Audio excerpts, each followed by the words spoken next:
The battle of the Yamaha men is set to continue. To underline that, Steve Hislop is on pole position for the third race in succession. The only other man to do that is his teammate, reigning champion, Neil Mackenzie, and he's right next door. Will it be another last lap showdown? And he's going for it up the inside, pushing Mackenzie wide. Hislop is up the inside, a last gasp attempt. He's left the door open. Mackenzie is through. They touch almost, knees together. Goodness me, through the S's they go. Hislop's going to have to get the drive down if he wants to beat Mackenzie. They're side by side. The line, the flag is out. Hislop has to settle for second. Mackenzie's done the double. I think it's pretty fair. Steve seems to be quite happy, so I'm happy. Definitely. I think the thing is I've got to try and get a clean start and try and get away and just hope that Neil gets held up a little bit maybe, and he'll have to be superhuman. If I can run those times, he would have to be superhuman to catch me, I think, but he's that character. There have only been 4 winners in this championship so far, and 3 of them are on the front row. Walker, Mackenzie and Hislop. MacPHEASON completing the 4th winner, Michael Rutter, is on row 2. James Hayden going well on the Suzuki, and Llewellyn standing in for Sean Emmett. Jamie Robinson going better this week. He's on row 3 with teammate Troy Bayliss the other end, and all privateer row 4 with Peter Graves the quickest of the bunch.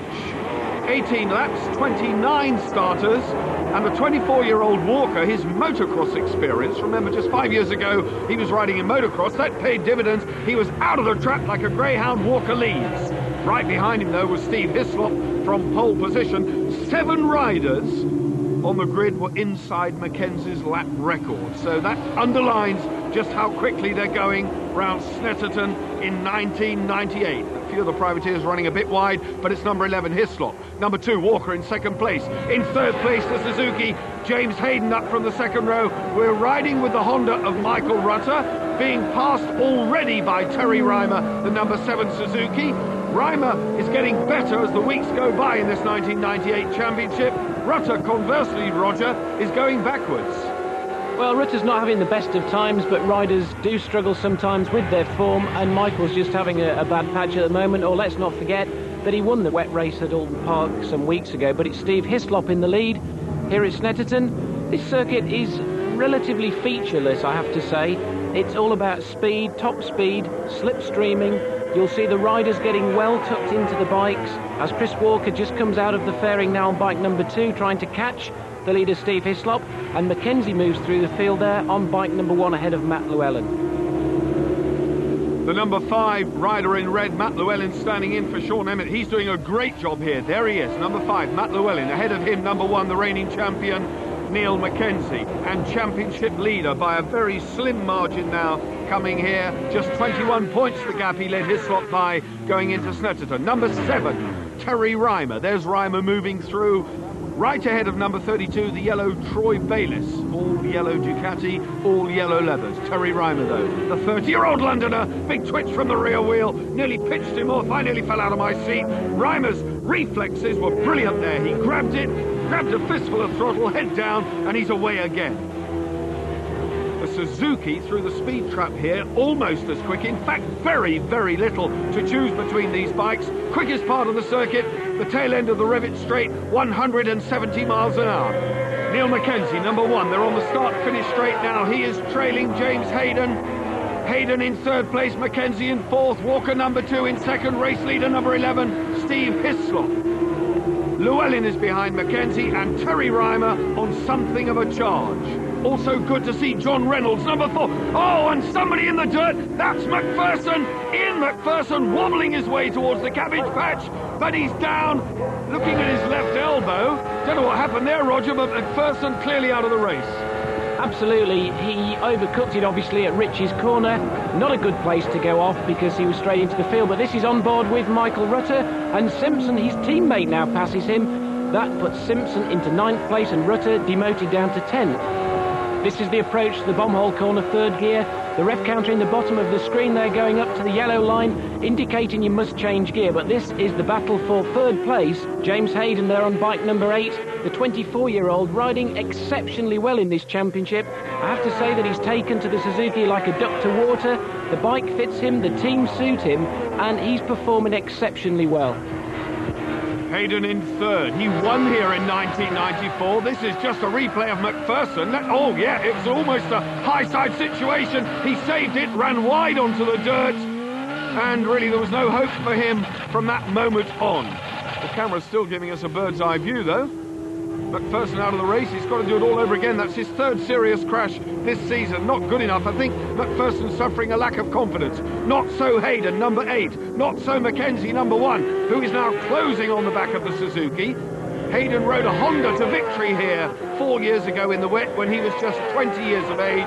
And he's been off the UK scene ever since. New lap record for Steve Hislop. Walker with the rear wheel. Oh, up the inside goes Mackenzie. Through into third now, Neil Mackenzie. Hayden fighting back, though. Looking to go maybe at Sears on the inside, but no, the wise old Mackenzie keeps that door closed. He knows now he's got a real job on his hands, not just to retain the championship lead, but to win the 1998 championship. Hayden's Suzuki is every bit as quick as Mackenzie's number 1 Yamaha. Walker's Kawasaki, by the same token, ultra fast down there. They're at the S's. Out of the S's, they'll go towards the right-hander of the bomb hole. Roger, this is one very, very fast circuit. It is. It's one of the fastest circuits in the UK, as Mackenzie now streaks round Coram Curve. This corner's 4th gear, 90 miles an hour knee on the tarmac. Trying to get the power on as early as you can to squirt it down to the chicane. Chicane goes right and left. That's been adjusted on the Snetterton circuit here because it was too tight before. It's a little bit easier for the riders now as Mackenzie wheelies out of that chicane, up through the gearbox. If you watch Mackenzie's style, he very rarely gets his head behind the Perspex bubble on the front of the bike. Most people say if he did, his bike would go faster, but arguably he's 2 times British champion, so he doesn't need it to go any faster. But that's a picture there of Troy Bayliss on the first of the Ducatis with Matt Llewellyn behind him. So that's a very good ride there from Matt Llewellyn, and John Reynolds in the background there, looking like he's having a return to form. The number 32 yellow Ducati, Troy Bayliss, here he is in your picture now. He's riding these circuits, as we've said before, for the first time. Runner-up in the Australian Superbike Championship here in the UK because he knows it's a hot contest, a little bit hotter than he suspected, I think. And the Ducati doesn't handle very well. John Hackett's done a great job with the engines. It's very fast, but it looks as though it wriggles all over the circuit. Bayliss doing an admirable job under very difficult conditions. Mackenzie now right with Chris Walker, the runner-up position at the moment for Walker. Not for long, I suspect. There's the signal which basically says you're in second place, Chris. You're on lap 8 and Mackenzie is coming. The rear wheel of Walker's Kawasaki. He goes in on the back brake again. The motocross experience, it's hard to believe that this man has only been riding at this level for 4 years on the tarmac. He came from AMCA Motocross, a former champion in the off-road discipline, and putting it to good use here. Tucks his head down on the Kawasaki. It's every bit as quick as the Yamaha, except when Mackenzie comes out of the slipstream, grabs the inside position, closes the door, up to second goes Mackenzie, but Walker won't settle for that. He'll fight back. We're now riding with the Honda of Michael Rutter, and that's Jamie Robinson going past, Roger. That's put Michael Rutter down to 11th place.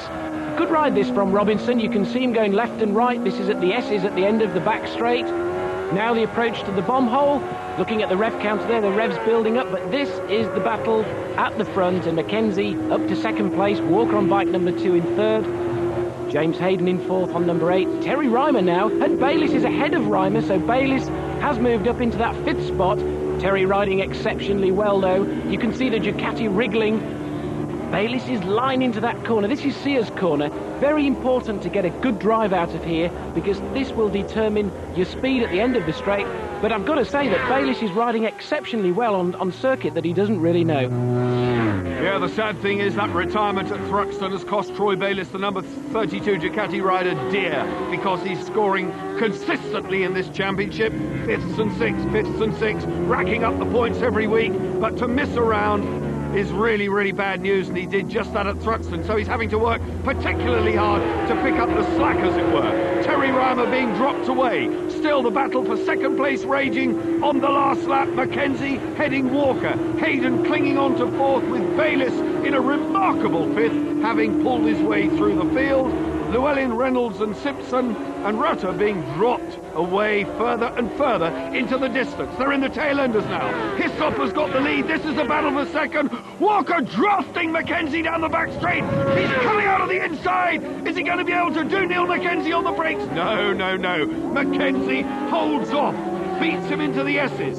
They've got the bomb hole now, the fast dip into the bomb hole. The riders aren't happy about this part of the circuit.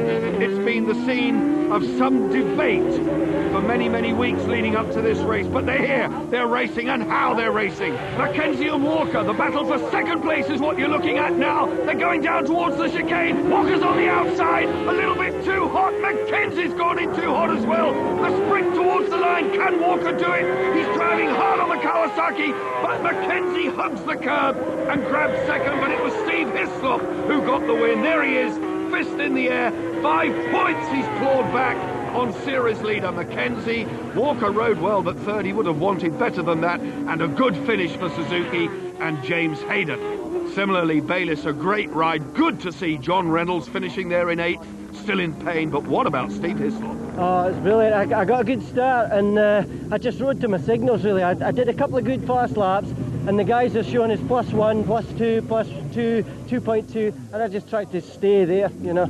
I sort of lost my composure a bit mid-race. I wanted to look round, but I just rode to my board. Peter Graves, the best of the privateers. Max Vincent on Race Stringers Kawasaki second. Phil Giles fourth. Wayne Noland, an Australian new name for us. But how was Ian MacPHEASON after that heavy crash on the dirt? Didn't really get a good start. No, didn't get the start that I wanted, and I ended up back in 8th or 9th after the first lap, and just got trying a bit too hard and lost the back end in the first corner, Richie's corner. Managed to save it, but ended up running off the track and into the field, and they must have been doing a bit of digging there, so the dirt was really soft, and it just dug in and spat me off.